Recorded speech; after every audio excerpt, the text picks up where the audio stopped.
So I graduated from Fisk University in 2017 with my bachelor's in biology, and 8 days after graduation, I was making my way to Atlanta from Nashville, which is about a 3-hour drive, for my final interview to get into Morehouse School of Medicine. The interview day was like a super long process, and I woke up at 3 or 4 o'clock in the morning to leave Nashville to go to Atlanta.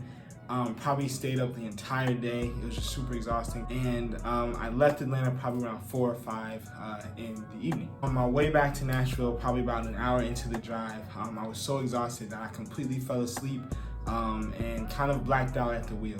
And I was going about 70 to 75 miles per hour in the left-hand lane, and my car ended up veering over to the right. I hit a guardrail and my car flew 30 feet in the air. I wake up in the hospital with all types of people around me, not knowing what's going on. And coincidentally, I didn't have any health insurance at this time. My parents were going through a relatively challenging situation with my father's health, and so I was left with the $35,000 hospital bill. And I just thought to myself, like, man, why me?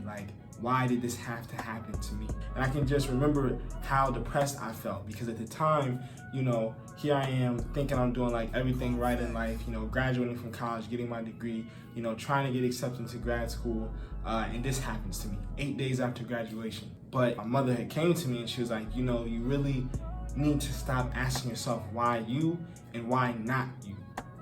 Any person who is built to persevere and go through different things in life is you. And when I started to think about it, I was like, man, all of the people that I look up to in my life, if someone has overcome something, that's what has always made them great.